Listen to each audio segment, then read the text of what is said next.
Okay so hello and once again आप सभी का बहुत बहुत स्वागत है। तो काफ़ी दिनों से मैंने कोई भी वीडियो अपलोड नहीं की और इसका रीज़न ये था कि जो मेरा माइक्रोफ़ोन था उसमें प्रॉब्लम आ रही थी और कहीं ना कहीं वीडियो की ऑडियो जो थी वो बहुत ही ख़राब आ रही थी और इसीलिए मैंने वीडियो रिकॉर्ड ना करने का फ़ैसला लिया था और मैंने एक नया माइक्रोफ़ोन ऑर्डर किया जिसको आने में लगभग 10 दिन का टाइम लग गया। और यही रीज़न था कि वीडियोस जो थी वो रिकॉर्ड नहीं हो पा रही थी और मैं वीडियो अपलोड नहीं कर पा रहा था। लेकिन अब ऐसी कोई दिक्कत नहीं आएगी, ऑडियो आपको बेहतरीन आएगी और इसमें किसी भी तरह की कोई दिक्कत नहीं आएगी। ठीक है, तो चलिए आज क्लास शुरू करते हैं। लेकिन शुरू करने से पहले आपसे एक रिक्वेस्ट है कि अगर आप चैनल पर नए हैं तो चैनल को सब्सक्राइब कीजिए और अगर आपको वीडियोज़ अच्छी लगती हैं तो इसको लाइक भी कर दीजिएगा। ओके, तो चलिए शुरू करते हैं। तो सबसे पहले तो इसके पहली क्लासेज में हम लोगों ने क्या देखा था, हमने संघ की कार्यपालिका और विधायिका देख ली थी, है ना। और इसके बाद हम लोग न्यायपालिका देखने वाले थे। तो आज से हम लोग सर्वोच्च न्यायालय की क्लासेस शुरू करने वाले हैं। ओके, तो इसमें हम लोग क्या क्या पढ़ने वाले हैं सबसे पहले ये देख लेते हैं। ओके, तो सबसे पहले हम लोग सर्वोच्च न्यायालय पढ़ेंगे, क्या होता है ये। फिर इसके बाद इसकी संरचना क्या होती है, यानी कि इसमें क्या क्या चीज़ें होती हैं, कितने न्यायाधीश होते हैं, इन सब चीज़ों के बारे में हम लोग सर्वोच्च न्यायालय की संरचना में बात करेंगे।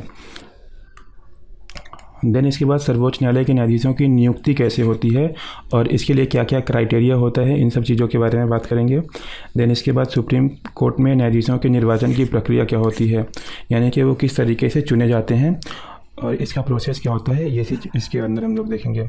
इसके बाद न्यायाधीशों की योग्यता और फिर उनके कोरम यानी गणपूर्ति, यानी कि सर्वोच्च न्यायालय में न्यूनतम कितने न्यायाधीश होने चाहिए, इसके बारे में बात करेंगे। देन इसके बाद न्यायाधीशों के वेतन के बारे में, यानी कि सर्वोच्च न्यायालय के जितने भी न्यायाधीश हैं उनको कितना वेतन मिलता है, पेमेंट उनकी क्या है, इसके बारे में बताएंगे। देन इसके बाद उनको उनके पद से हटाने की प्रक्रिया क्या है, यानी कि अगर किसी भी कारण उनको उसके पद से हटाना है तो उसकी प्रक्रिया क्या होगी, उसके बारे में बात करेंगे।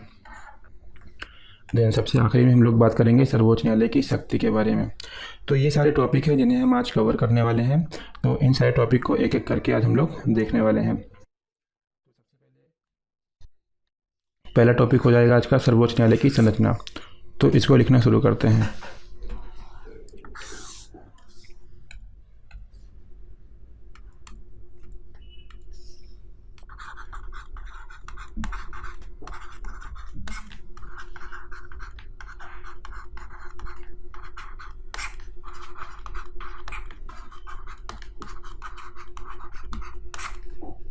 ओके, तो टॉपिक डाल दीजिए आप लोग, सर्वोच्च न्यायालय की संरचना। ओके, तो सर्वोच्च न्यायालय की संरचना के बारे में संविधान में कहाँ पे प्रावधान किया गया, सबसे पहले ये देख लेते हैं। तो आर्टिकल 124 यानी कि अनुच्छेद 124 और अनुच्छेद 124 में बताता है कि सर्वोच्च न्यायालय का गठन कैसा होगा, यानी कि सर्वोच्च न्यायालय के गठन का जो प्रावधान है वो अनुच्छेद 124 में दिया गया है। तो इसमें लिख लीजिए आप लोग, सुप्रीम कोर्ट यानी कि सर्वोच्च न्यायालय के गठन का प्रावधान।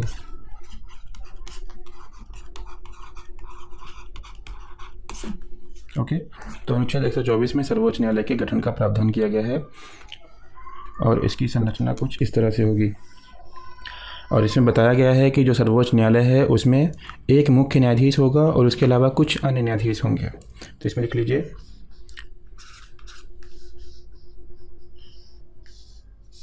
भारत का सर्वोच्च न्यायालय, भारत का सर्वोच्च न्यायालय एक मुख्य न्यायाधीश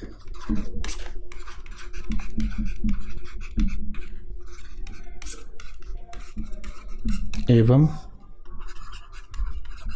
अन्य न्यायाधीशों से मिलकर बना होगा या बनेगा।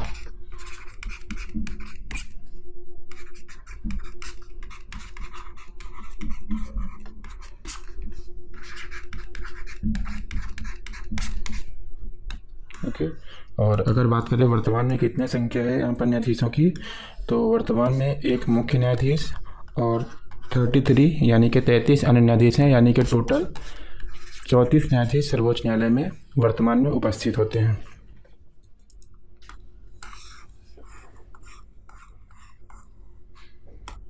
इसके बाद सर्वोच्च न्यायालय के न्यायाधीशों की नियुक्ति का प्रावधान है, उसको देख लेते हैं।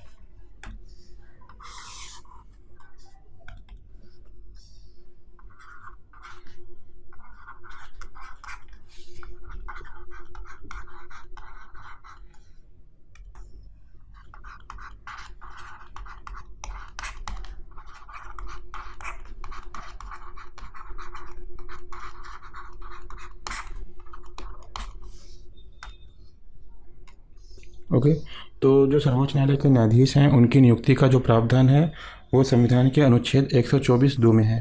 ओके, तो सबसे पहले ये लिख लीजिए अनुच्छेद 124(2).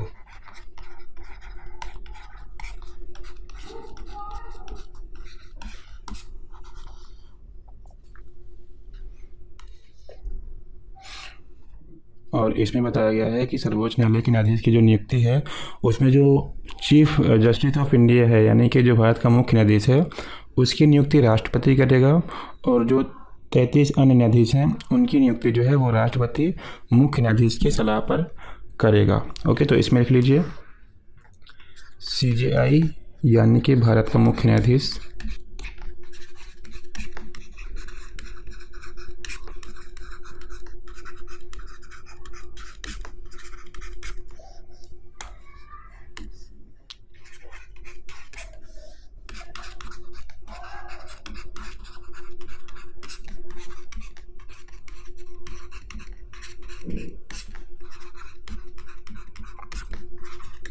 ओके, तो जो भारत का मुख्य न्यायाधीश है उसकी नियुक्ति जो है वो राष्ट्रपति करता है,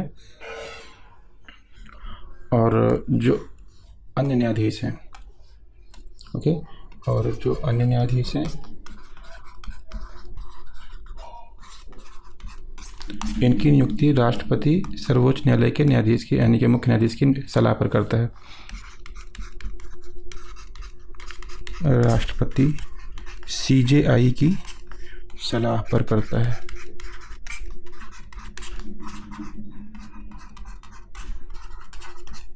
ओके, तो ये है सर्वोच्च न्यायालय के न्यायाधीशों की नियुक्ति संबंधी प्रावधान, और ये जो है हमें संविधान के अनुच्छेद 124(2) में देखने को मिलता है।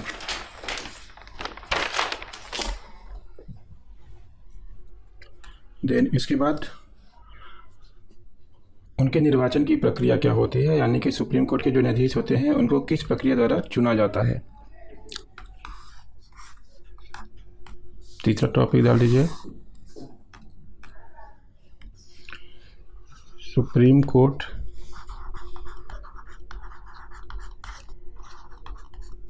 न्यायाधीशों की निर्वाचन प्रक्रिया।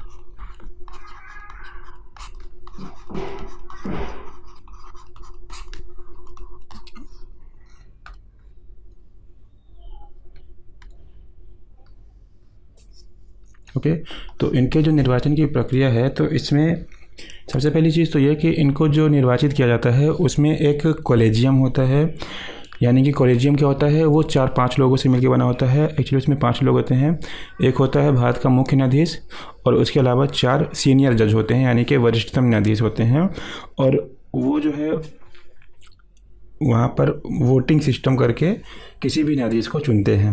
ओके, तो इसमें लिख लीजिए कि सुप्रीम कोर्ट के न्यायाधीशों की नियुक्ति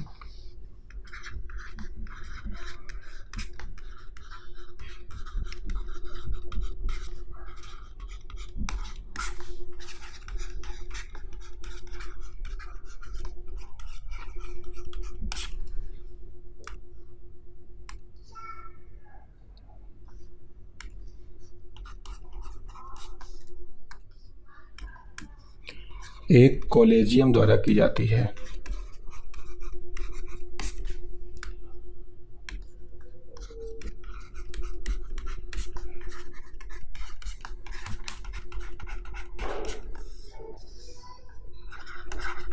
ओके, तो जो सुप्रीम कोर्ट है वहाँ पर जो न्यायाधीश होते हैं उनकी नियुक्ति जो है वो एक कॉलेजियम के द्वारा की जाती है, और इसमें लिख लीजिए जिसमें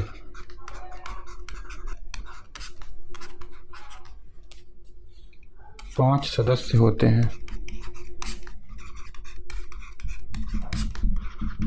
और इन 5 सदस्यों में कौन कौन होंगे।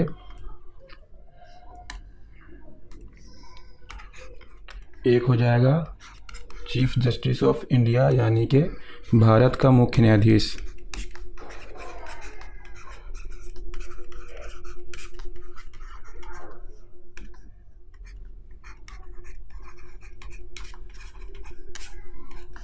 और इसके अलावा जो 4 हैं वो वरिष्ठतम न्यायाधीश होंगे यानी कि सीनियर जज होंगे, वरिष्ठतम न्यायाधीश।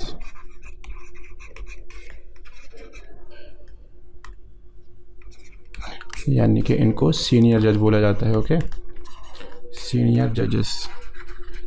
ओके, तो ये प्रणाली है, यानी कि एक कॉलेजियम होता है जिसमें 5 सदस्य होते हैं और इन 5 सदस्यों द्वारा किसी भी न्यायाधीश को वोटिंग सिस्टम द्वारा चुना जाता है और इनके वोटिंग में जो है CJI का सहमत होना अनिवार्य होता है।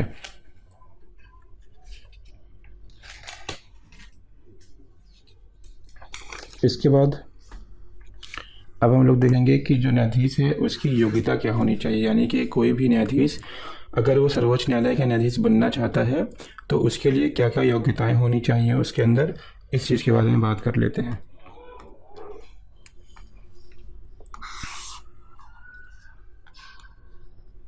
टॉपिक डाल दीजिए, सर्वोच्च न्यायालय का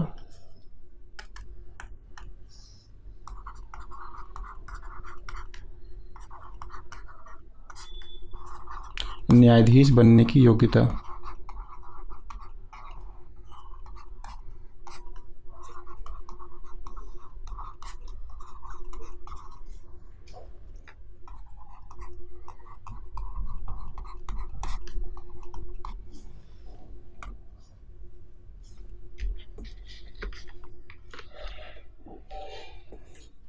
ओके, तो अब इसके अंदर बात कर लेते हैं कि एक सर्वोच्च न्यायालय का जो न्यायाधीश है उसमें क्या क्या योग्यताएं होनी चाहिए।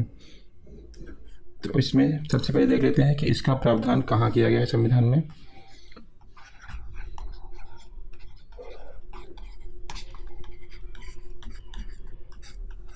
ओके, तो इसका जो है अनुच्छेद 124(3) में प्रावधान किया गया है और इसमें बताया गया है कि जो भारत का न्यायाधीश है सबसे पहले उसमें योग्यता ये होनी चाहिए कि वो भारत का नागरिक होना चाहिए।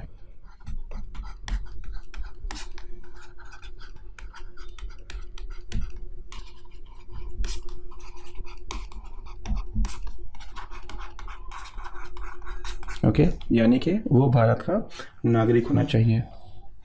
इसके बाद बात करता है कि उसकी उम्र कितनी होनी चाहिए।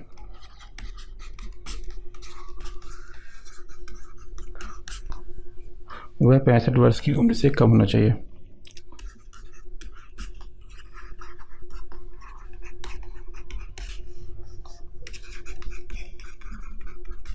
ओके, यानी कि जो उसकी उम्र है वो मैक्सिमम 65 साल होनी चाहिए, यानी कि 65 साल भी नहीं होनी चाहिए, 65 साल से कम होनी चाहिए। और ऐसा क्यों किया गया है, क्योंकि जो सर्वोच्च न्यायालय के न्यायाधीश होते हैं उनकी जो रिटायरमेंट का टाइम होता है वो 65 ईयर होता है, यानी कि 65 साल की उम्र में किसी भी न्यायाधीश को उसके पद से रिटायर कर दिया जाता है। और इसीलिए यहाँ पर ये प्रावधान किया गया है कि उसकी जो एज है वो 65 साल से कम होनी चाहिए।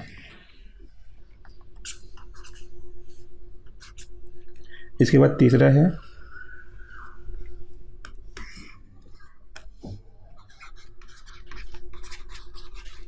वह कम से कम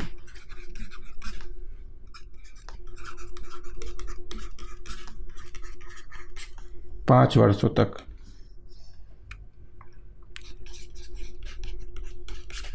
किसी हाई कोर्ट यानी कि उच्च न्यायालय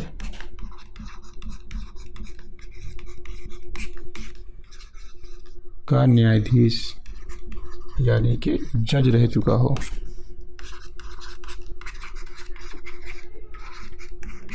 ओके, तो इसके लिए एक क्राइटेरिया क्या है कि उसको कम से कम 5 वर्ष तक किसी हाई कोर्ट में जज के पद पर रह चुका हो, ये उसके लिए अनिवार्य होता है। इसके अलावा चौथा क्राइटेरिया का, एक्चुअली चौथा नहीं, ये इसी में समझ लीजिए, आप इसको अथवा करके लिख लीजिए।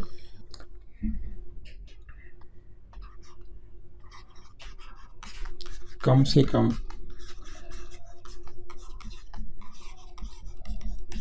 10 वर्षों तक एक या एक से अधिक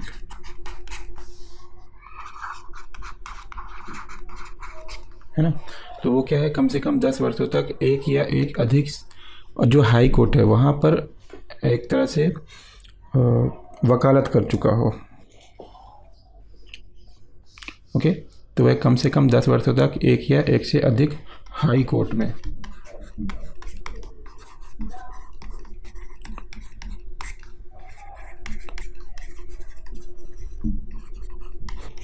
वकालत कर चुका हो, यानी कि या तो ये वाली क्वालिटी हो उसके अंदर, ओके, यानी कि ये वाली योग्यता हो या तो ये वाली योग्यता हो, यानी कि दोनों में से कोई भी एक होती है तो वो क्या है, सर्वोच्च न्यायालय का न्यायाधीश बनने की योग्यता रखता है।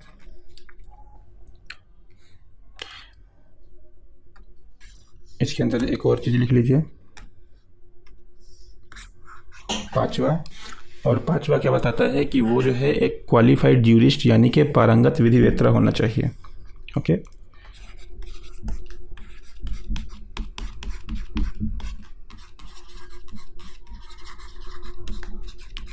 पारंगत विधिवेत्ता होना चाहिए। और इसे आप अगर इंग्लिश में लिखना चाहें तो लिख लीजिए क्वालिफाइड ज्यूरिस्ट। ओके, तो वो जो है क्वालिफाइड ज्यूरिस्ट होना चाहिए। इसके बाद अब बात करते हैं कि सर्वोच्च न्यायालय की जो कोरम यानी कि गण पूर्ति है वो क्या है, क्या कितनी होनी चाहिए।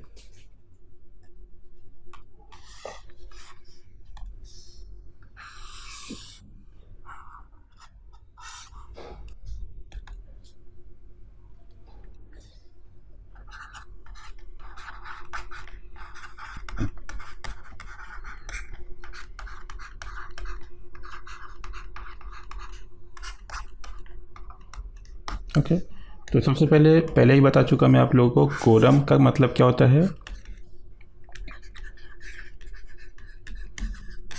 न्यूनतम संख्या। ओके, यानी कि सर्वोच्च न्यायालय जो है वहाँ पर न्यूनतम न्यायाधीशों की संख्या कितनी होनी चाहिए।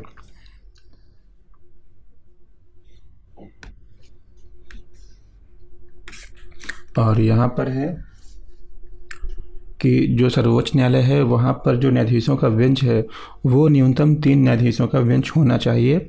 और अधिकतम के बारे में कुछ भी नहीं बताया गया है, लेकिन जो मिनिमम है उसमें 3 न्यायाधीश होने आवश्यक हैं। उनमें से एक मुख्य न्यायाधीश होना चाहिए और 2 अन्य न्यायाधीश होने चाहिए। ठीक है, तो इस चीज़ को लिख लेते हैं।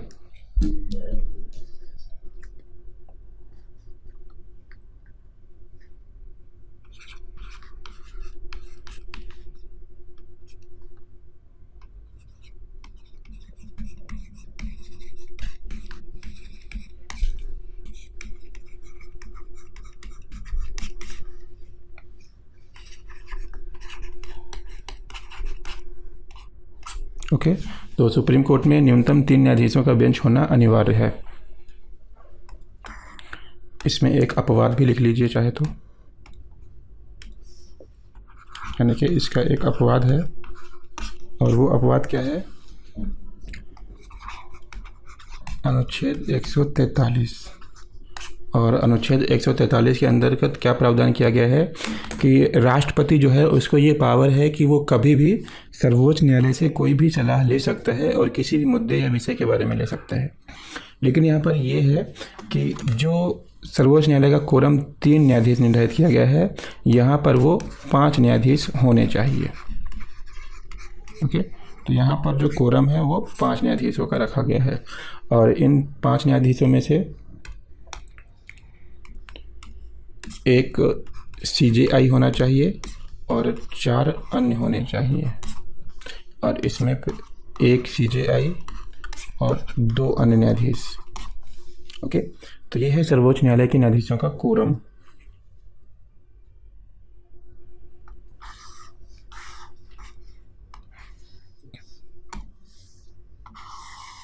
देन इसके बाद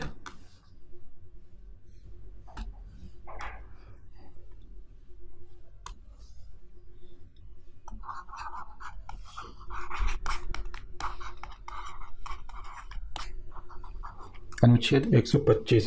और अनुच्छेद 125 हमें बताता है कि जो सर्वोच्च न्यायालय के न्यायाधीश हैं उनका वेतन और भत्ता क्या होगा। ओके, तो हम लोग सर्वोच्च न्यायालय के न्यायाधीशों के वेतन और भत्ते के बारे में बात करने वाले हैं।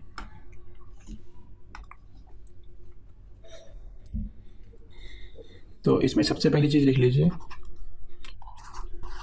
कि सर्वोच्च न्यायालय के न्यायाधीशों का जो वेतन है वो संसद निर्धारित करती है।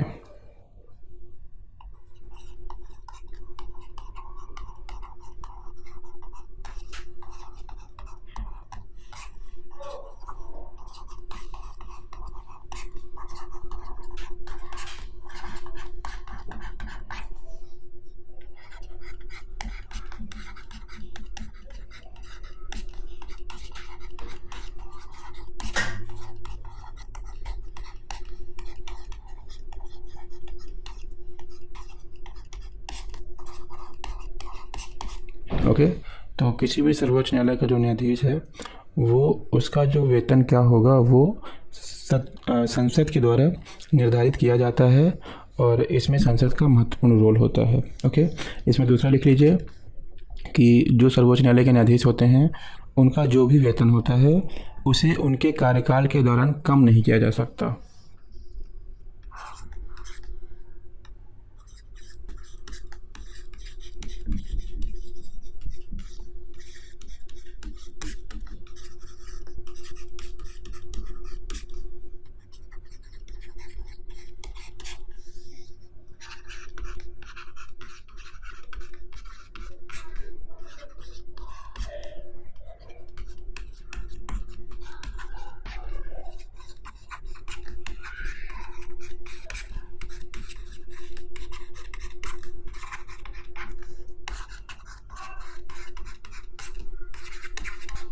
ओके, तो दूसरा पॉइंट क्या हो गया कि जो भी सर्वोच्च न्यायालय के न्यायाधीश का वेतन है जब वो अपना पद ग्रहण कर लेते हैं, यानी कि जिस दिन से उनकी ज्वाइनिंग हो जाती है उसके बाद उनके कार्यकाल के दौरान कभी भी उनका वेतन जो है कम नहीं किया जा सकता है। हालांकि बढ़ाया जा सकता है अगर संसद चाहे तो, लेकिन इसको कम नहीं किया जा सकता। और यहाँ पर एक चीज़ और लिख लीजिए, लेकिन वित्तीय आपात के दौरान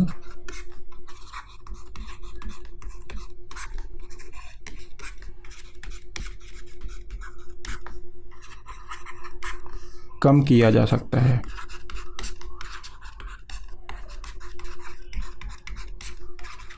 यानी कि अगर देश में फाइनेंशियल क्राइसिस आ जाए और वित्त की कमी आ जाए तो इस टाइम पे क्या किया जाता है कि जितने भी सरकारी अधिकारी हैं, इवन सर्वोच्च न्यायालय के न्यायाधीश भी, इनका जो वेतन है वो कम किया जा सकता है। ओके, और इसके बाद अगर हम बात करें कि CJI का वेतन कितना होता है तो ये होता है 2.8 लाख, यानी कि 2,80,000 रुपये। और जो अन्य न्यायाधीश होते हैं एक्चुअली 1.8 लाख है ये।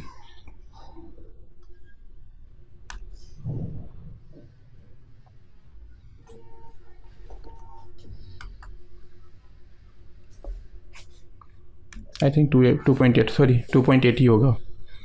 ओके, तो 2.8 लाख जो है इनका वेतन होगा और ये होगा पर मंथ। ओके, और अगर बात करें कि अन्य न्यायाधीश तो इनका होगा 2.5 लाख। ओके, प्रति माह। तो ये होता है उनका वेतन, जो कि अच्छी खासी रकम है, लेकिन फिर भी ओके। तो दैट्स नन ऑफ बिजनेस। तो ये जो है वेतन होता है सर्वोच्च न्यायालय के न्यायाधीशों का।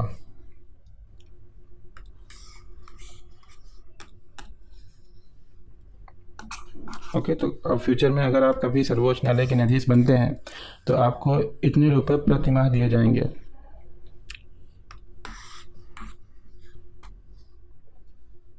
इसके बाद देख लीजिए अनुच्छेद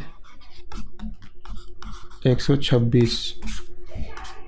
और अनुच्छेद 126 हमें ये बताता है कि मान लीजिए अगर कभी सर्वोच्च न्यायालय का जो CJI है, यानी कि चीफ जस्टिस ऑफ इंडिया, वो अपने पद पर उपस्थित नहीं रहता या उसका पद जो है वो रिक्त रहता है किन्हीं कारणों की वजह से।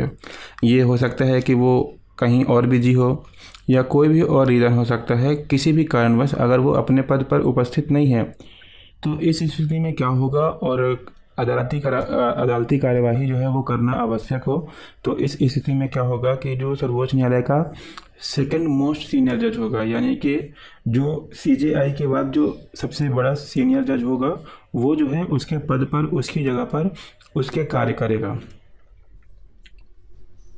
ओके, तो इस पे लिख लीजिए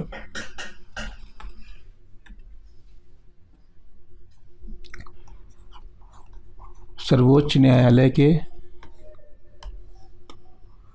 मुख्य न्यायाधीश, ओके, यानी कि CJI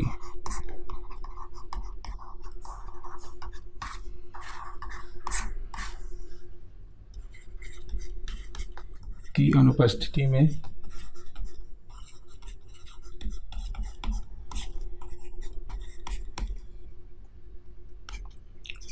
सुप्रीम कोर्ट का, दूसरा सीनियर मतलब क्या हो जाएगा, वरिष्ठतम, दूसरा वरिष्ठतम न्यायाधीश CJI का कार्यभार संभालेगा।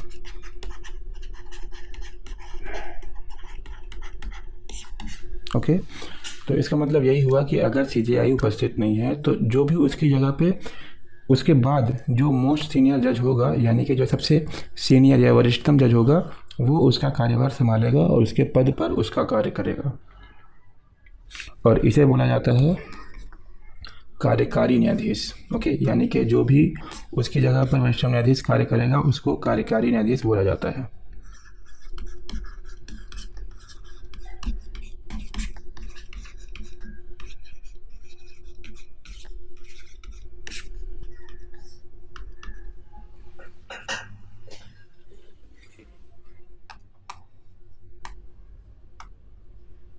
और इसकी जो नियुक्ति है वो राष्ट्रपति द्वारा की जाती है।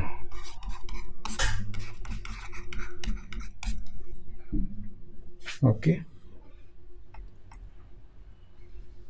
इसके बाद अब देख लेते हैं कि जो सर्वोच्च न्यायालय के न्यायाधीश हैं उनको उसके पद से हटाने की प्रक्रिया क्या है।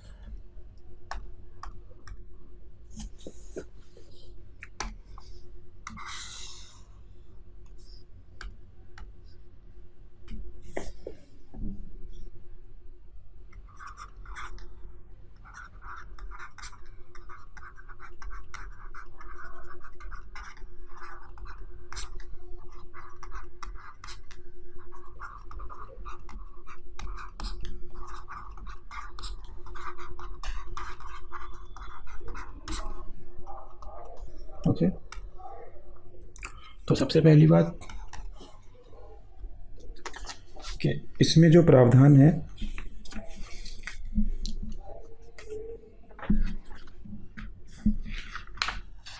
ओके, तो इसमें जो प्रावधान है उसमें ये बताया गया है कि जो सर्वोच्च न्यायालय का न्यायाधीश होगा उसको उसके पद से हटाने के लिए सबसे पहली चीज़ तो ये कि एक ठोस आधार होना चाहिए, उसमें यह पता हो कि किस आधार पर सर्वोच्च न्यायालय का जो न्यायाधीश है उसको हटाया जा रहा है। ठीक है, यानी कि यहाँ पर जो आधार है वो बहुत ही सॉलिड होना चाहिए। ठीक है, इसके अलावा जो ये है कि इसका जो सुप्रीम कोर्ट के न्यायाधीश को हटाने का जो प्रस्ताव है वो संसद के किस सदन में लाया जाना चाहिए, तो इसमें कोई भी ऐसी लिमिटेशन नहीं है, ये किसी भी सदन में, लोकसभा या राज्यसभा, किसी भी सदन में लाया जा सकता है। लेकिन अगर ये लोकसभा में लाया जाता है तो यहाँ पर लोकसभा के न्यूनतम 100 सदस्यों का हस्ताक्षर उस प्रस्ताव पे होना चाहिए, लेकिन अगर राज्यसभा में लाया जाता है तो वहाँ पर न्यूनतम 50 सदस्यों का जो हस्ताक्षर है वो उस प्रस्ताव पर होना चाहिए। और इसके अलावा वो जो न्यायाधीश है जिसको उसके पद से हटाया जाना है उसको 14 दिन पहले एक सूचना दी जानी चाहिए। तो ये होता है क्राइटेरिया सर्वोच्च न्यायालय के न्यायाधीश को हटाने का। तो इसको अब डिटेल में समझ लेते हैं।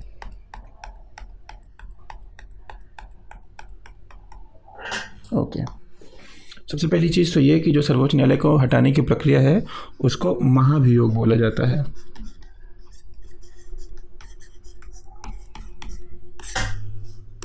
ओके, और अगर बात करें कि इसका प्रावधान कहाँ है, तो इसका प्रावधान जो है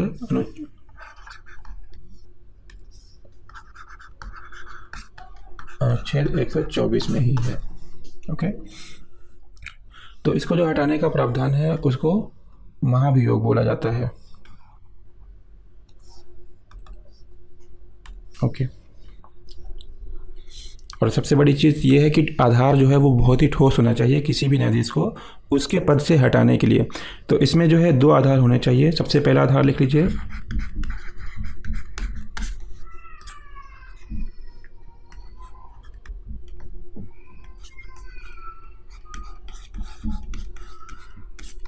साबित कदाचार। ओके, यानी कि उसका जो नेचर है वो कदाचारी हो जाए। और दूसरा हो जाएगा अक्षमता।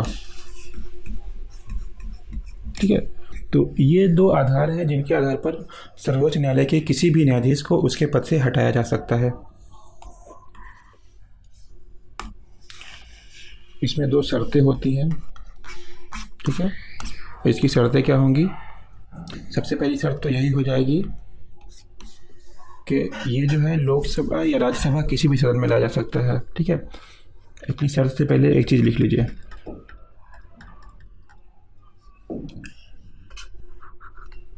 कि सर्वोच्च न्यायालय के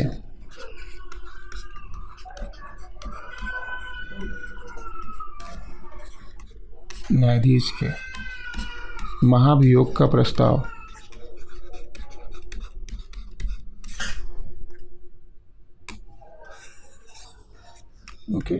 सर्वोच्च न्यायालय के न्यायाधीश के महाभियोग का प्रस्ताव संसद के किसी भी सदन में लाया जा सकता है।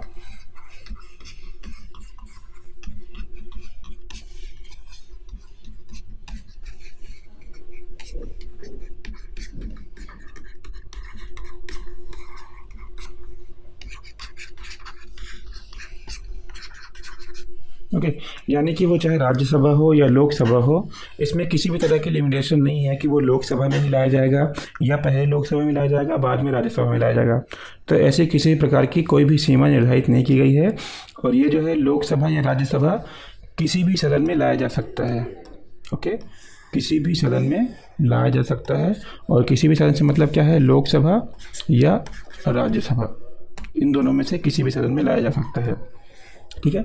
और लिख लीजिए इसकी दो शर्तें होंगी।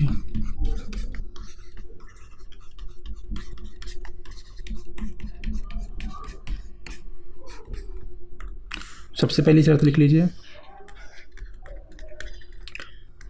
यदि महाभियोग का प्रस्ताव लोकसभा में लाया जाता है तो यहाँ पर 100 सदस्यों यानी कि लोकसभा के 100 सदस्यों का हस्ताक्षर होना अनिवार्य है ना। और कहाँ पर हस्ताक्षर होना अनिवार्य है? उस प्रस्ताव पर, जिस प्रस्ताव को लोकसभा में लाया गया है उसमें लोकसभा के 100 सदस्यों का हस्ताक्षर होना अनिवार्य है। और इसी में लिख लीजिए, यदि वह प्रस्ताव राज्यसभा में लाया जाता है तो राज्यसभा के 50 सदस्यों का उस प्रस्ताव पर हस्ताक्षर होना अनिवार्य है। तो ये क्राइटेरिया होता है लोकसभा का और राज्यसभा का। इसमें दूसरी शर्त हो जाएगी कि उस न्यायाधीश को, जिस न्यायाधीश के विरुद्ध महाभियोग का प्रस्ताव संसद में या किसी भी सदन में लाया जाना है, उसको 14 दिन पूर्व सूचना या नोटिस देना अनिवार्य है।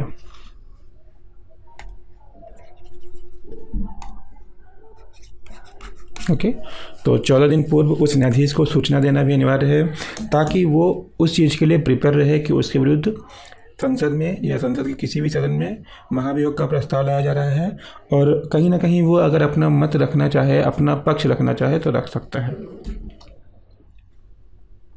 तो ये दो शर्तें होती हैं। इसके अलावा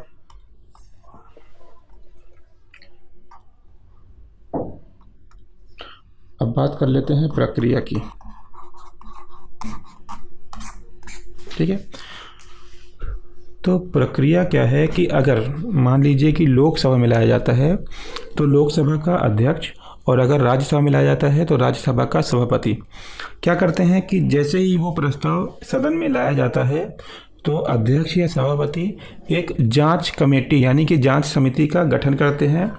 और इस जांच समिति का कार्य ये होता है कि जो न्यायाधीश है उस पर जिन आधारों पर आरोप लगाए गए हैं उसे उसके पद से हटाने के लिए वो उन आधारों की जांच करते हैं और जांच कंप्लीट होने पर अपने रिपोर्ट में वो जो भी लिखते हैं, यानी कि अगर वो लिखते हैं कि आधार सही है, यानी कि जिन आरोपों पर यानी कि इन पर जो आरोप लगाए गए हैं वो बिल्कुल सही है, तो उसके बाद कार्यवाही आगे बढ़ाई जाती है। लेकिन अगर ये समिति ये निर्धारित कर दे कि जो आरोप लगाए गए हैं वो बिल्कुल गलत हैं, तो फिर क्या होती है, वो कार्यवाही जो होती है वहीं पर रद्द हो जाती है। ओके, तो अब इस पे लिख लेते हैं। सबसे पहले क्या होता है, अध्यक्ष, यानी कि अगर लोकसभा में लाया जाता है तो अध्यक्ष, और अगर राज्यसभा में लाया जाता है तो सभापति। ओके,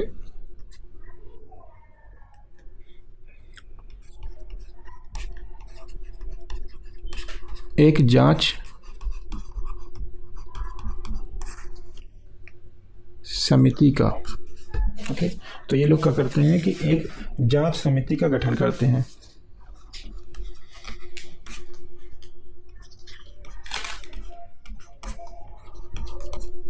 ओके, तो सबसे पहले जब प्रस्ताव सदन में लाया जाता है तो तुरंत अध्यक्ष या सभापति एक जांच समिति का गठन करते हैं, और इस जांच समिति में,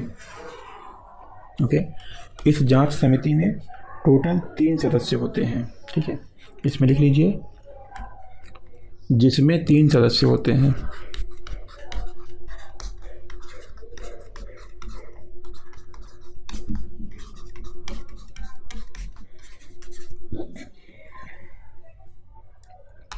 और इसमें कौन कौन हो जाएंगे? 3। सबसे पहले भारत का मुख्य न्यायाधीश, यानी कि चीफ जस्टिस ऑफ इंडिया। इसके बाद दूसरा जो हो जाएगा, एक हाई कोर्ट का न्यायाधीश, यानी कि हाई कोर्ट का मुख्य न्यायाधीश। ओके, और जो तीसरा है, एक पारंगत विधिवेत्ता,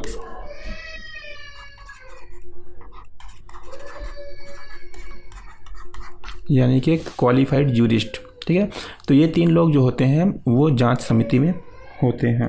ठीक है, और इनका काम क्या होता है, मैंने आपको पहले ही बताया।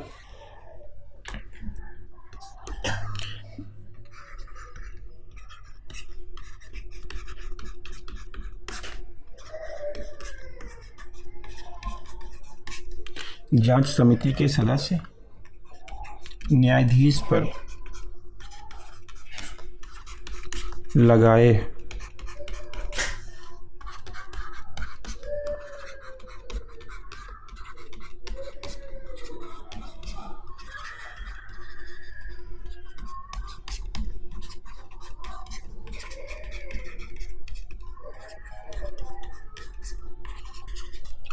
तो ये क्या करते हैं, जो न्यायाधीश होता है उस पर लगाए गए आरोपों की जांच करते हैं,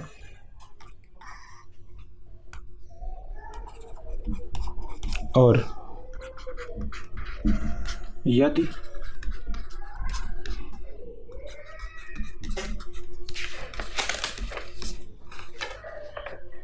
जांच समिति जो है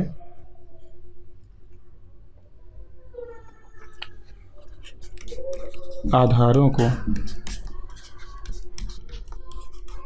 सही बताती है या प्रमाणित कर देती है। ओके, ठीक है, ये जो जांच समिति है वो ऐसा प्रमाणित कर देती है कि जो आरोप लगाए गए हैं वो बिल्कुल सही हैं, तो इसके बाद क्या होता है, प्रक्रिया को आगे बढ़ाया जाता है।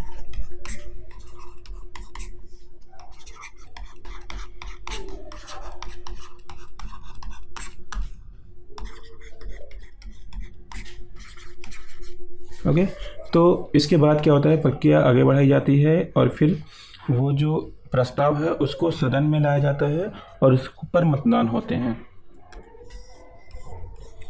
ठीक है, अब प्रक्रिया आगे बढ़ाई जाती है तो क्या होता है,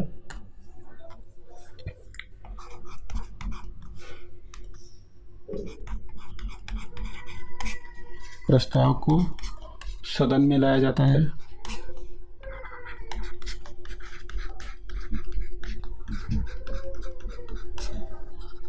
ओके, और जब उसको प्रस्ताव सदन में लाया जाता है तो उसको सदन में क्या होती है, वोटिंग होती है ना, उस पर वोटिंग होती है, यानी कि मतदान होते हैं।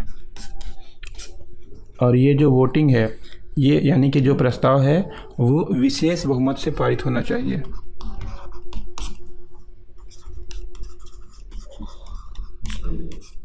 विशेष बहुमत 2, ठीक है, ये 2 लिखना ज़रूरी है। तो विशेष बहुमत 2 से पारित होना ज़रूरी है। और ये क्या होता है, हम लोगों ने जब बहुमत पढ़ा था उसमें अच्छे से बताया था मैंने आपको, तो वहाँ पर जाके आप दूसरे नंबर का विशेष बहुमत देख लीजिएगा अगर आपको डाउट आ रहा है तो। ओके, और जब ये एक सदन में पास हो जाता है तो फिर ये दूसरे सदन भेजा जाता है।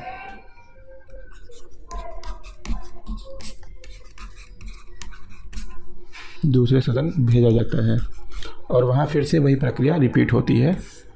यानी कि सबसे पहले इस पर क्या होगा, सबसे पहले इसको सदन में लाया जाएगा प्रस्ताव को, फिर वहाँ पर मतदान होगा और फिर वहाँ पर भी विशेष बहुमत 2 से,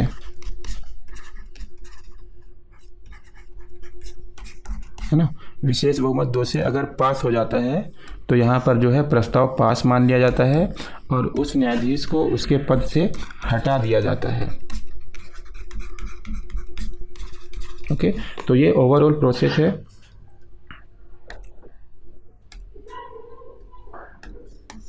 ओके, सो ये जो है ओवरऑल प्रोसेस है किसी भी सर्वोच्च न्यायालय के न्यायाधीश को उसके पद से हटाने की, और यही प्रक्रिया है जिसके आधार पर किसी भी न्यायाधीश को हटाया जा सकता है। लेकिन इसके लिए जो आधार है वो बहुत ही सॉलिड होना चाहिए, बिना किसी आधार के आप किसी भी न्यायाधीश को हटा नहीं सकते। ओके, तो ये चीज़ आप लोग लिख लीजिए और इसके बाद हम लोग देखेंगे सर्वोच्च न्यायालय के न्यायाधीशों की क्या क्या पावर होती हैं, उनकी क्या क्या शक्तियाँ होती हैं, उस चीज़ के बारे में हम लोग देखेंगे।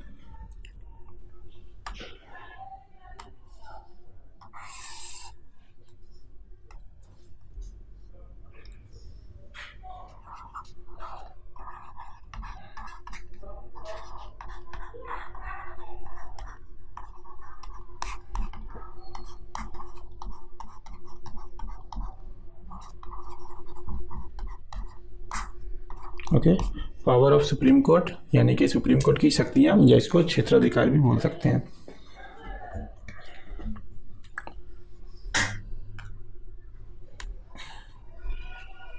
ओके, तो सर्वोच्च न्यायालय है जो उसके पास मुख्य रूप से 5 प्रकार की शक्तियाँ होती हैं।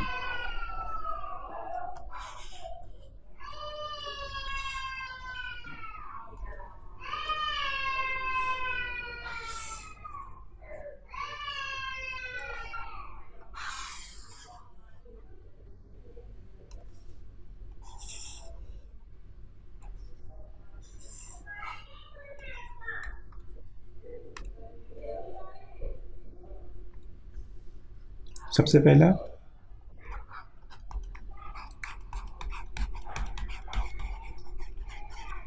प्रारंभिक क्षेत्राधिकार की शक्ति,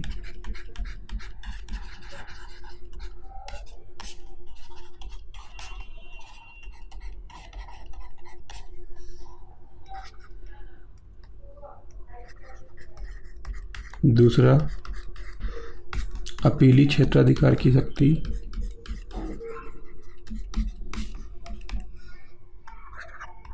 तीसरा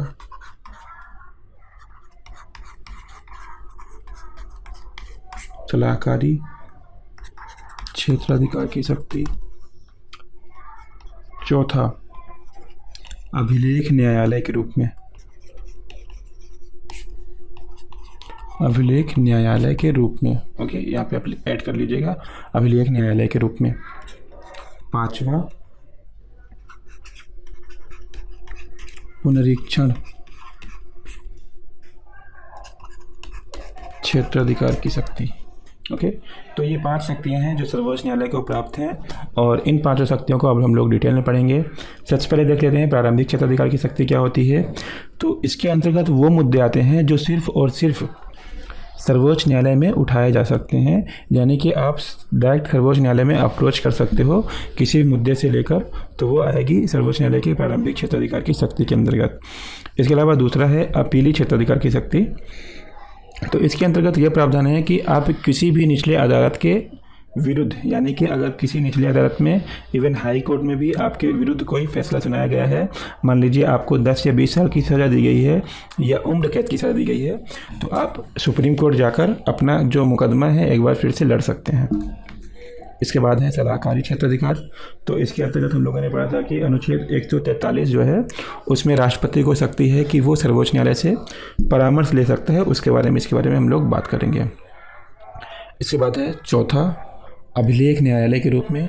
तो अभिलेख न्यायालय का मतलब ये होता है कि सर्वोच्च न्यायालय ने अब तक जितने भी मुकदमों में अपने निर्णय दिए हैं, तो वो जो सारे निर्णय हैं वो निचली अदालतों के लिए एक तरह से क्या बोलते हैं, प्रतिमान की तरह होंगे, जिनको वो अपने मतलब उनकी अदालतों में आने वाले मुद्दों में सर्वोच्च न्यायालय के जो फैसले हैं उनको कंसिडर करेंगे और उस आधार पर अपना निर्णय देंगे। यानी कि ये भी एक तरह से लॉ ही बन जाता है अगर सर्वोच्च न्यायालय कोई निर्णय दे देता है।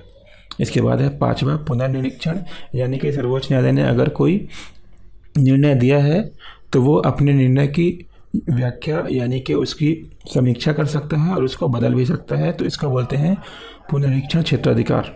ठीक है, तो चलिए अब इन सबको एक एक करके डिटेल में समझते हैं। सबसे पहले प्रारंभिक क्षेत्राधिकार।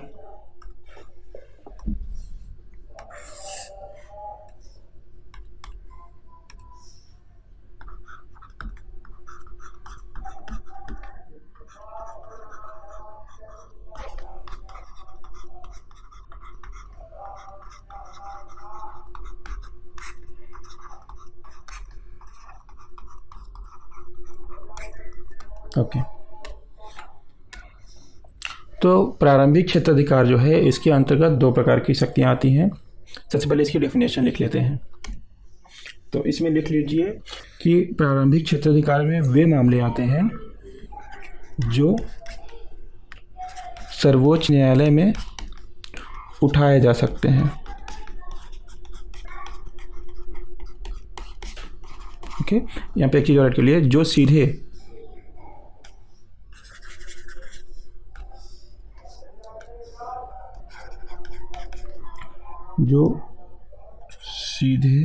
या डायरेक्ट सर्वोच्च न्यायालय में उठाए जा सकते हैं। ठीक है ना, मतलब यानी कि ऐसे मुद्दे या ऐसे विषय जो सर्वोच्च न्यायालय में जाके डायरेक्ट आप अप्रोच कर सकते हो। इसमें 2 प्रकार होते हैं। सबसे पहला अनन्य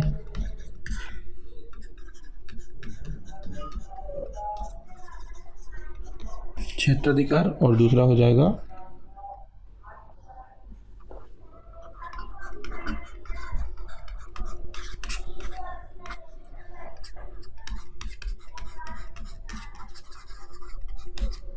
समवर्ती क्षेत्राधिकार। ठीक है, तो ये जो 2 क्षेत्राधिकार हैं, यानी कि आप ये समझ लीजिए सबसे पहले क्षेत्राधिकार क्या होता है कि सर्वोच्च न्यायालय की वो शक्ति जो सर्वोच्च न्यायालय के पास सिर्फ और सिर्फ सर्वोच्च न्यायालय के पास है। ओके, यानी कि अगर इसके अंतर्गत कोई मुकदमा आता है तो वो जो है सिर्फ सर्वोच्च न्यायालय में उठाए जा सकते हैं और इसके अलावा किसी भी अन्य निचली अदालत, चाहे वो हाई कोर्ट हो, चाहे वो जिला कोर्ट हो, चाहे वो सेशन कोर्ट हो, इनमें से किसी में भी नहीं उठाए जा सकते हैं। वो सिर्फ और सिर्फ सर्वोच्च न्यायालय के पास वो केस लाए जा सकते हैं।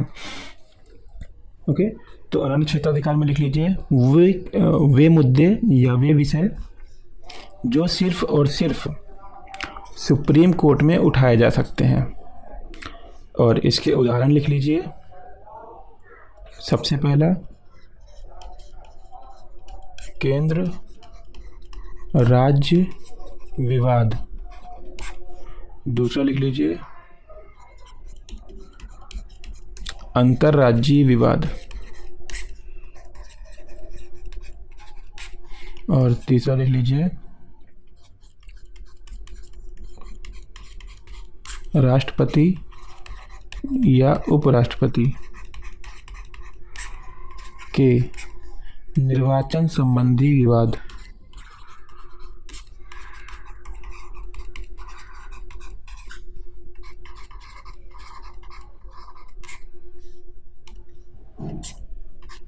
ओके, तो ये ऐसे मुद्दे हैं जो सिर्फ और सिर्फ सर्वोच्च न्यायालय में उठाए जा सकते हैं और इसके अलावा किसी भी अन्य न्यायालय में नहीं उठाए जा सकते हैं। ठीक है, इसके बाद है समवर्ती क्षेत्राधिकार, और इसमें लिख लीजिए वे मामले या विषय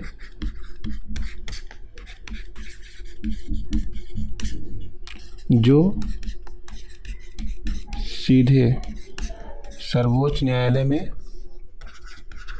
उठाए जा सकते हैं,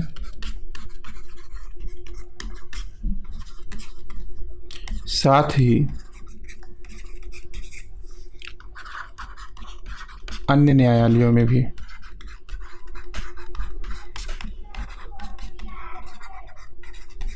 यानी कि इसमें ये वो वाले विषय हैं जो आप सीधे सुप्रीम कोर्ट तो जा सकते हैं, लेकिन अगर आप चाहें तो उसके पहले जो निचली अदालतें हैं जैसे कि हाई कोर्ट है वहाँ भी जा सकते हैं, लेकिन अगर आप चाहें तो डायरेक्ट सुप्रीम कोर्ट भी जा सकते हैं। इसमें दोनों सब्जेक्ट शामिल हैं। ओके, और अगर इसका उदाहरण देखें हम लोग तो इसका जो उदाहरण है वो हो जाएगा मौलिक अधिकार।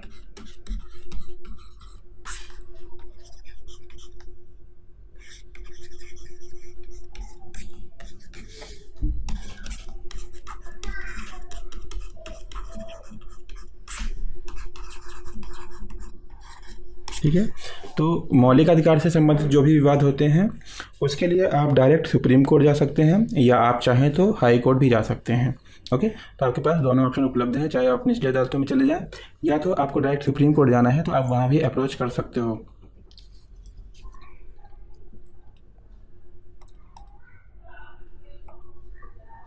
और इसीलिए इन्हीं कारणों से सर्वोच्च न्यायालय जो है उसको मौलिक अधिकारों का संरक्षण बोला जाता है। लिख लीजिए, इसीलिए सर्वोच्च न्यायालय को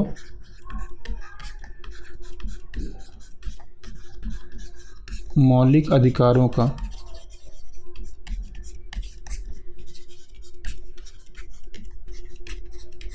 संरक्षक कहा जाता है।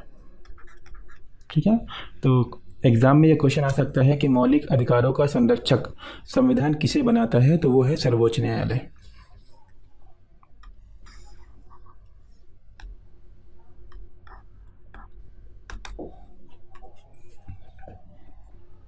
ओके, इसके बाद है दूसरी शक्ति और वो है अपीली क्षेत्राधिकार की शक्ति।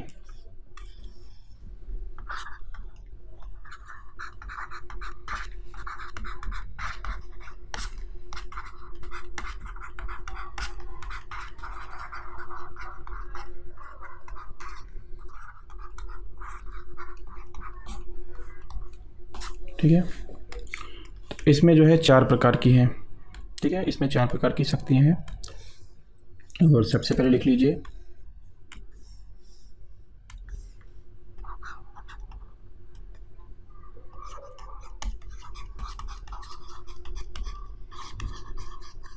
संवैधानिक अपीली क्षेत्राधिकार।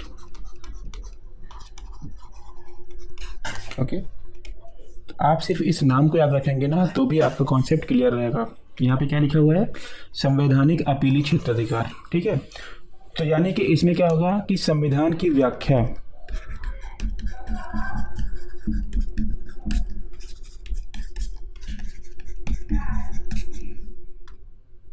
ओके, यानी कि अगर किसी भी निचली अदालत में, ठीक है ना, सर्वोच्च न्यायालय में नहीं, किसी भी निचली अदालत में कोई भी केस आता है, फॉर एग्जांपल के लिए हम बात करें कि हाई कोर्ट में एक केस आता है और यहाँ पर इसकी सुनवाई के दौरान, ठीक है ना, जब मुद्दे पर किसी भी केस पे सुनवाई होती है तो उस दौरान बहुत सारे ऐसे मुद्दे भी आते हैं जब सर्वोच्च न्यायालय यानी कि जो निचली अदालत है वो अपना निर्णय लेने में कहीं ना कहीं सोचती है कि जो ये है वो सिर्फ और सिर्फ सर्वोच्च न्यायालय का अधिकार है। तो हम बात कर रहे थे कि एग्जाम्पल क्या होगा कि मान लीजिए हाई कोर्ट में कोई भी मुकदमा आता है और इस मुकदमे की कार्यवाही के दौरान हाई कोर्ट के न्यायाधीश को ऐसा लगता है कि ये जो मुद्दा है इसके बारे में संविधान की व्याख्या का प्रश्न निहित है, यानी कि इसमें क्या है, संविधान की व्याख्या करना ज़रूरी है और ये क्लियर कट वाला केस नहीं है कि ठीक है ये मुद्दा है, इसको ये फैसला दे दो, ख़त्म कहानी। इसमें ऐसा नहीं होता। मान लीजिए कोई भी पेचीदा मुद्दा है जिसमें संविधान की व्याख्या करने का प्रश्न निहित है तो हाई कोर्ट जो है वो उस केस को सुप्रीम कोर्ट के लिए ट्रांसफ़र कर देती है और इसे बोला जाता है सुप्रीम कोर्ट की संवैधानिक अपीली क्षेत्राधिकार। ठीक है, तो इसमें लिख लीजिए आप लोग, मैं बोल देता हूँ, यदि किसी मामले में संविधान की व्याख्या का प्रश्न निहित हो और हाई कोर्ट ऐसा प्रमाणित कर दे तो ऐसी स्थिति में सर्वोच्च न्यायालय में अपील की जा सकती है और इसे सर्वोच्च न्यायालय की संवैधानिक अपीलीय क्षेत्राधिकार कहते हैं। ओके, नंबर 2 पे लिख लीजिए आप लोग इसमें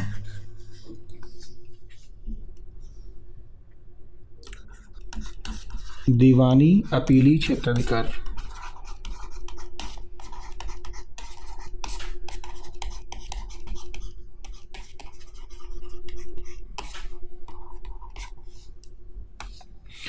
ओके, तो दीवानी का मतलब क्या होता है कि गैर आपराधिक।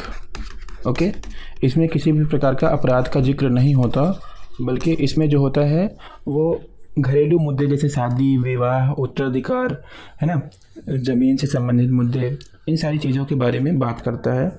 तो इसमें क्या होता है कि मान लीजिए कि अभी हम लोगों ने इसके पहले क्या देखा था कि संविधान की व्याख्या का प्रश्नित हो, लेकिन मान लीजिए ऐसा कोई कानून संसद बनाती है, ठीक है, संविधान में नहीं है लेकिन संसद जो है ऐसा कोई कानून बनाती है जिससे एक तरह से दीवानी अधिकार जो है वो प्रभावित होता है। और मान लीजिए ऐसा कोई केस आता है हाई कोर्ट में या किसी भी निचली अदालत में, तो वहाँ पर क्या होता है कि जो जज है यानी कि मान लीजिए ये कोई कोर्ट है और यहाँ पर जो जज है उसको ऐसा लगता है कि यार इसमें मतलब संसद ने कोई कानून बनाया है और उससे संबंधित कोई मुद्दा जो है इसमें फंस रहा है, तो वो क्या करता है कि वो उस केस को सुप्रीम कोर्ट के लिए ट्रांसफ़र कर देता है और फिर जो भी इस केस से जुड़े लोग होते हैं उनको पास ये अधिकार आ जाता है कि वो अब इस केस को लेकर सुप्रीम कोर्ट जा सकते हैं। ओके, तो इसमें ये मुद्दे आते हैं, यानी कि अगर संसद कोई ऐसा कानून बना देती है जिससे संबंधित कोई भी मुद्दा आगे आता है तो वो इसमें आएगा। ओके, तो इसमें लिख लीजिए यदि किसी मामले में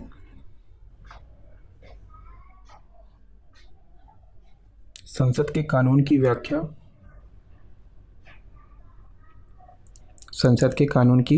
व्याख्या का प्रश्न निहित हो और हाई कोर्ट ऐसा प्रमाणित कर दे तो ऐसी स्थिति में सुप्रीम कोर्ट में अपील की जा सकती है और इसे सुप्रीम कोर्ट की दीवानी अपीलीय क्षेत्राधिकार कहा जाता है।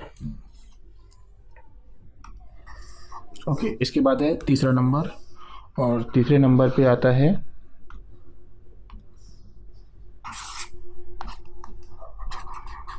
आपराधिक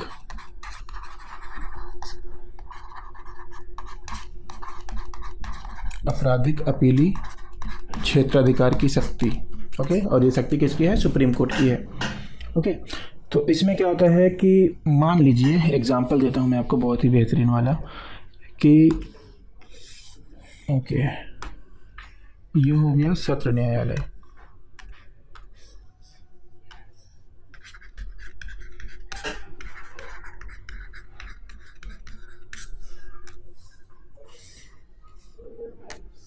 और ये हो गया हाई कोर्ट यानी कि उच्च न्यायालय।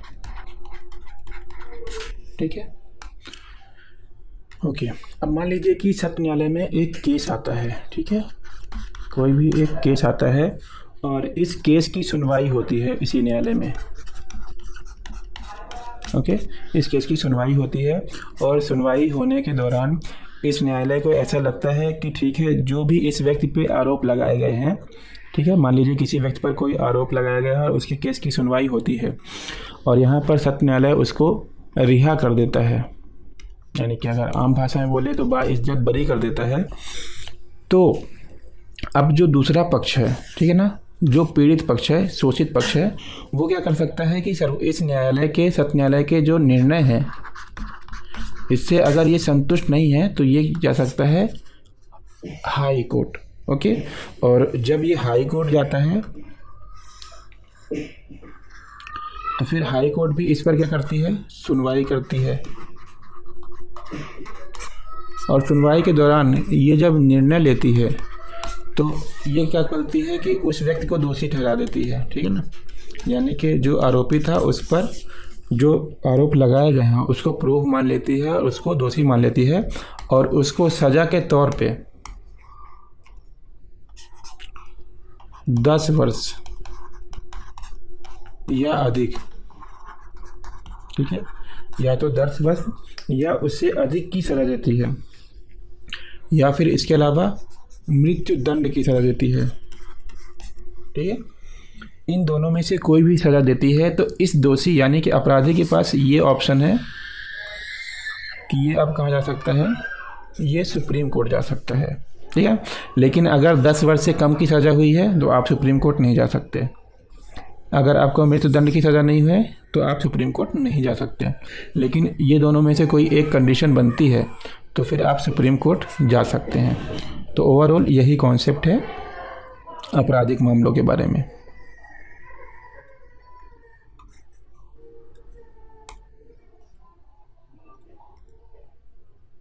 ओके, तो इसमें लिख लीजिए, यदि किसी सत्र न्यायालय द्वारा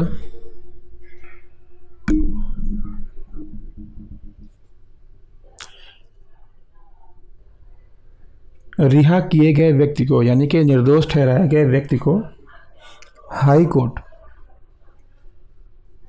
दोषी ठहराकर 10 वर्ष या उससे अधिक की सज़ा या मृत्युदंड की सज़ा देता है तो उस मुकदमे के विरुद्ध सुप्रीम कोर्ट में अपील की जा सकती है। ओके, तो ये हो गया पहला मुद्दा इससे संबंधित। अब इसमें एक दूसरा मुद्दा भी है, ठीक है, ये पहला था, इसमें दूसरा हो जाएगा कि अब यहाँ पर सत्र न्यायालय का रोल था, लेकिन यहाँ पर अगर सत्र न्यायालय का रोल ना हो तो यहाँ पर क्या होगा कि हाई कोर्ट जो है वो किसी सत्र न्यायालय से, ठीक है, किसी भी सत्र न्यायालय से केस को मंगवा ले, यानी कि हाई कोर्ट उसको निर्देश देके कि ये वाला केस जो है आप हमारे न्यायालय में ट्रांसफ़र करिए, क्योंकि जो हाई कोर्ट है वो अगर किसी निचली अदालत को बोलती है तो उसको हाई कोर्ट की बात माननी पड़ती है, ठीक है। तो अगर हाई कोर्ट किसी न्यायालय से किसी भी केस को मंगवाती है अपने पास और फिर उस आरोपी व्यक्ति को 10 वर्ष या अधिक या फिर मृत्युदंड, इन दोनों में से कोई भी सज़ा देती है तो फिर इस फैसले के विरुद्ध वो जो आरोपी व्यक्ति है वो सुप्रीम कोर्ट जाया जा सकता है। और इसमें लिख लीजिए आप लोग, यानी कि दूसरा वाला पॉइंट है, ठीक है ना, इसमें लिख लीजिए, यदि हाई कोर्ट किसी मामले को या किसी मुकदमे को सत्र न्यायालय से अपने पास मंगवाता है और अभियुक्त को, यानी वो जो दोषी व्यक्ति है जिस पर आरोप लगाए गए हैं, और अभियुक्त को दोषी मानते हुए 10 वर्ष या उससे अधिक की सज़ा या मृत्युदंड की सज़ा देता है तो आरोपी व्यक्ति जो है यानी कि जो अभियुक्त है वो सर्वोच्च न्यायालय में अपील कर सकता है। और इसके अंदर एक तीसरा पॉइंट भी है,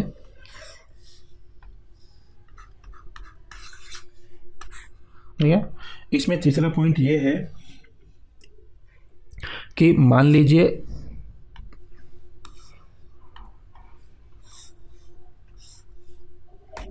हाई कोर्ट में कोई केस आता है, ठीक है, और इसकी सुनवाई के दौरान हाई कोर्ट को ऐसा लगता है कि नहीं, इस केस की सुनवाई जो है वो सुप्रीम कोर्ट में होनी चाहिए, तो हाई कोर्ट जो है स्वयं किसी भी केस को ट्रांसफ़र कर सकता है सुप्रीम कोर्ट के लिए, ठीक है। तो इसमें लिख लीजिए तीसरे पॉइंट में, यदि उच्च न्यायालय किसी मुकदमे को स्वयं यह प्रमाणित कर दे कि इस मामले की सुनवाई सर्वोच्च न्यायालय में होनी चाहिए,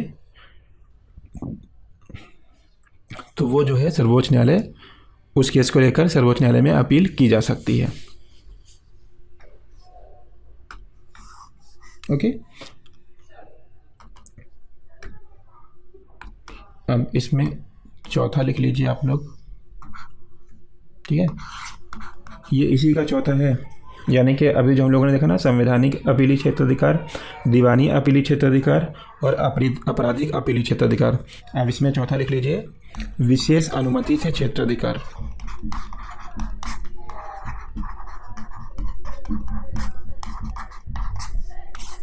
ओके,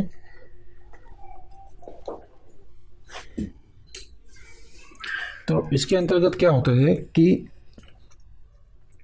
सर्वोच्च न्यायालय के पास ये अधिकार होता है कि वो किसी भी सुनवाई को विशेष अनुमति से अपने न्यायालय में, यानी कि सर्वोच्च न्यायालय में उस केस को लाने की एक प्रावधान देता है। तो इसमें मतलब कि सर्वोच्च न्यायालय के पास ये शक्ति है कि वो किसी भी केस को विशेष अनुमति देकर अपने पास अपील करने की शक्ति देता है।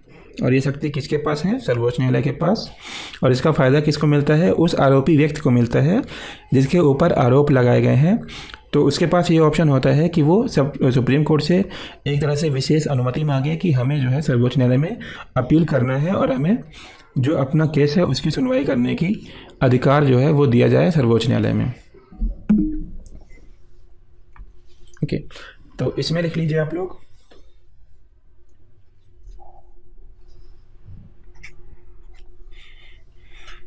किसी न्यायालय द्वारा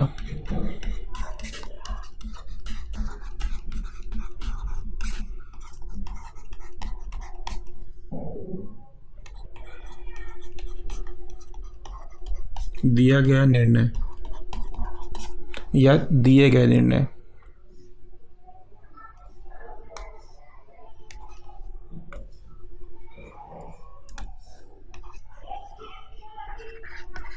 के विपरीत।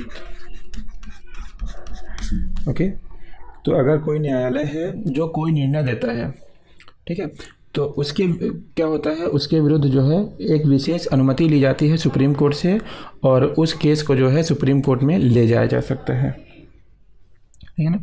उसके विपरीत सुप्रीम कोर्ट में विशेष अनुमति, सुप्रीम कोर्ट से विशेष अनुमति लेकर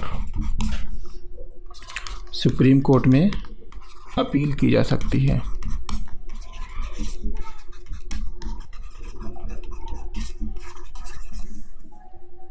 और इसे बोला जाता है विशेष अनुमति से अपील। ओके, यहाँ पे आप लिख सकते हैं विशेष अनुमति से अपील। ओके, तो यहाँ पर जो है वो दूसरी शक्ति जो है सुप्रीम कोर्ट की वो समाप्त होती है। और हम लोग बात करेंगे सुप्रीम कोर्ट के तीसरी शक्ति के बारे में, और ये था सलाहकारी क्षेत्राधिकार।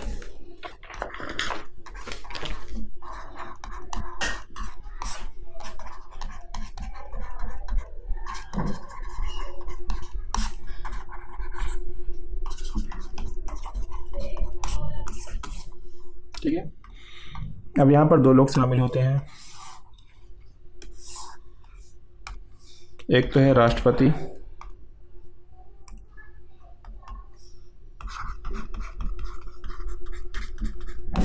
और दूसरी तरफ है सर्वोच्च न्यायालय। ठीक है, तो यहाँ पर राष्ट्रपति के पास अनुच्छेद 143, हम लोगों ने पहले बात की है इसके बारे में, अनुच्छेद 143 के अंतर्गत ये शक्ति प्राप्त है कि वो किसी भी विषय के बारे में सर्वोच्च न्यायालय से परामर्श ले सकता है। ठीक है ना, यानी कि सर्वोच्च न्यायालय की सलाह या राय ले सकता है। लेकिन यहाँ पर क्या है कि ये जो परामर्श है सर्वोच्च न्यायालय देने के लिए बाध्य नहीं है, है ना, देने के लिए बाध्य नहीं है। ठीक है, और अगर सर्वोच्च न्यायालय इसको कोई परामर्श देता है, ठीक है, यानी कि राष्ट्रपति ने सर्वोच्च न्यायालय से परामर्श मांगी और सर्वोच्च न्यायालय इसको परामर्श यानी कि सलाह देता है, तो फिर राष्ट्रपति जो है उस परामर्श को मानने के लिए बाध्य नहीं है।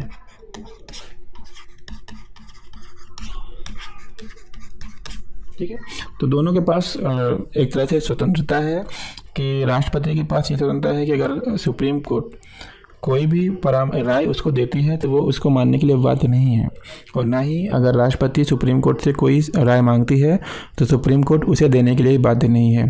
ठीक है, तो ये होता है इसके अंतर्गत। तो इसमें लिख लीजिए अनुच्छेद 143 के अंतर्गत राष्ट्रपति को यह अधिकार है कि वह सर्वोच्च न्यायालय से किसी भी विषय या मुद्दे से संबंधित कोई भी सलाह या परामर्श ले सकता है,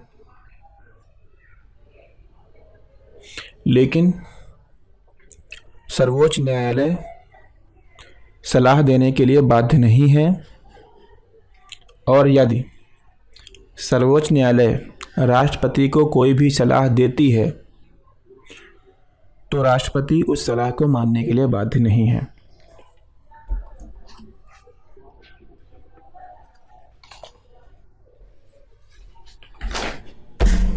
ओके, तो ये था इससे संबंधित प्रावधान। इसके बाद है चौथा, और ये बताता है अभिलेख न्यायालय के रूप में।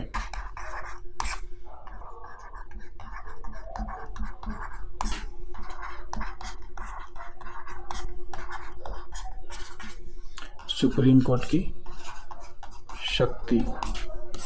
ठीक है, अभिलेख न्यायालय के मतलब क्या होता है?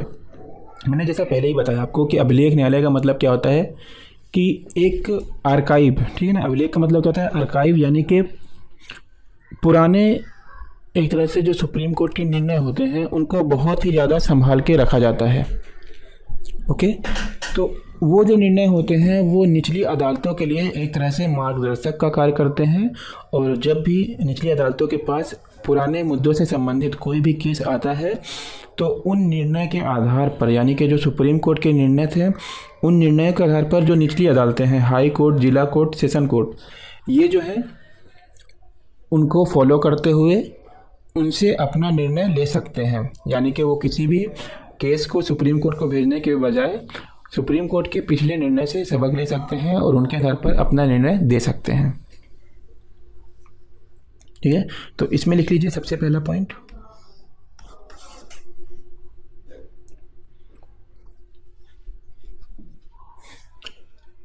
सर्वोच्च न्यायालय के सभी निर्णय या दिए गए निर्णय को एक अभिलेख के रूप में रखा जाता है या एक अभिलेख के रूप में सुरक्षित रखा जाता है, जो निचली अदालतों के लिए मार्गदर्शक का कार्य करते हैं, और ये सभी निचली अदालतों पर बाध्यकारी होते हैं। यानी कि आप सर्वोच्च न्यायालय के किसी भी निर्णय के विरुद्ध जाकर कोई भी निर्णय नहीं दे सकते। आपको उस गाइडलाइन को, यानी कि उन निर्णयों को मार्गदर्शक की तरह लेना है और उनको फॉलो करना है।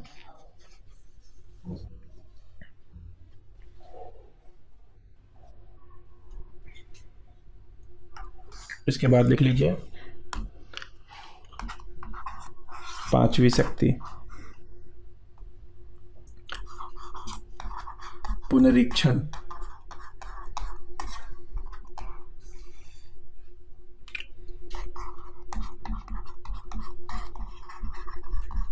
पुनरीक्षण क्षेत्राधिकार की शक्ति, और इसमें यह प्रावधान है कि मान लीजिए सुप्रीम कोर्ट किसी केस की सुनवाई करता है, ओके, किसी केस की सुनवाई करता है और वो एक निर्णय देता है कि फला फला आदमी को फला फला ये होगा, ठीक है ना, कोई भी अपराध करने पर ये सज़ा दी जाती है, ठीक है। लेकिन सज़ा नहीं, इवन कोई भी मामला हो, कोई भी मुद्दा हो, इसमें अगर सुप्रीम कोर्ट कोई भी निर्णय देता है और फिर कुछ समय बाद फिर से इसी तरह का मुद्दा जो है सुप्रीम कोर्ट में आता है और सुप्रीम कोर्ट उसकी सुनवाई करता है, और सुप्रीम कोर्ट चाहे तो अपना निर्णय जो है उस वक्त बदल सकता है, ठीक है। यानी कि परिस्थिति के अनुसार सुप्रीम कोर्ट अपने निर्णयों में बदलाव कर सकता है, और ऐसा उसने किया भी है, ठीक है। तो ये है कि सर्वोच्च न्यायालय जो है उसको ये शक्ति प्राप्त है कि वो अपना निर्णय बदलकर अपने निर्णय के विपरीत कोई और निर्णय भी दे सकता है, तो इसमें लिख लीजिए, सुप्रीम कोर्ट को अपने द्वारा दिए गए निर्णय पर पुनः विचार करने एवं उसे बदलने का अधिकार होता है और इसे बोला जाता है सुप्रीम कोर्ट के पुनरीक्षण क्षेत्राधिकार की शक्ति। ओके, तो सुप्रीम कोर्ट को अपने द्वारा दिए गए निर्णय पर पुनः विचार करने की और उसको बदलने की स्वतंत्रता प्राप्त होती है, यानी कि उसको ये शक्ति प्राप्त होती है। ओके, तो इसके साथ ही सर्वोच्च न्यायालय की जो शक्तियां हैं वो समाप्त होती हैं और सर्वोच्च न्यायालय जो एक टॉपिक था वो हम लोगों ने कंप्लीट कर लिया। लेकिन इसमें एक चीज़ और रह जाती है, वो आप लिख लीजिए। ओके, शायद आप लोगों के काम में आ जाए क्योंकि ये बहुत ही अच्छी चीज़ है और इसको बोला जाता है न्यायिक पुनरावलोकन।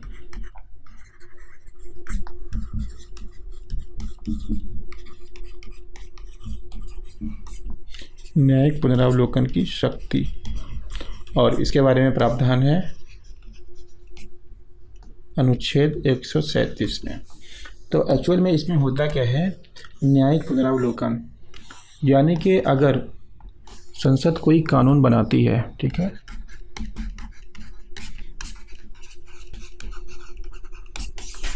संसद कोई कानून बनाती है और अगर वो कानून संविधान के अनुसार नहीं है, ठीक है ना, यानी कि असंवैधानिक है,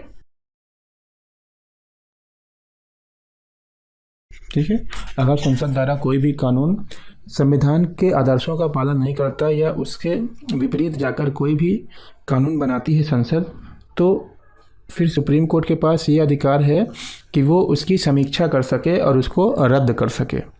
ठीक है, तो ये है सुप्रीम कोर्ट के न्यायिक पुनरावलोकन की शक्ति। और अगर बात करें कि न्यायिक पुनरावलोकन किस देश से लिया गया है, तो भारतीय संविधान में ये अमेरिका से लिया गया है, इसको आप लिख लीजिए।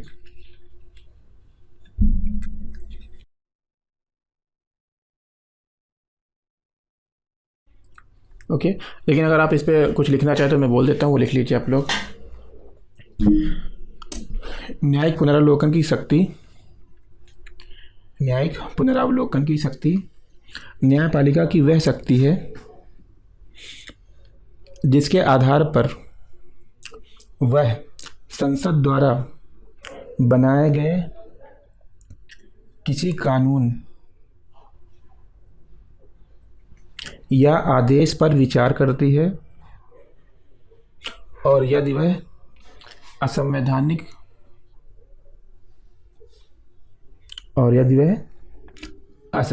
सिद्ध होता है तो उस कानून या आदेश को रद्द कर सकती है। ओके, तो ये था सर्वोच्च न्यायालय से संबंधित प्रावधान और हम लोगों ने इसको अच्छे से पढ़ा और समझने की कोशिश की। तो उम्मीद है कि आप लोगों को ये क्लासेस अच्छी लग रही होंगी, आपको सारे मुद्दे और सारे प्रावधान जो है वो समझ में आए होंगे।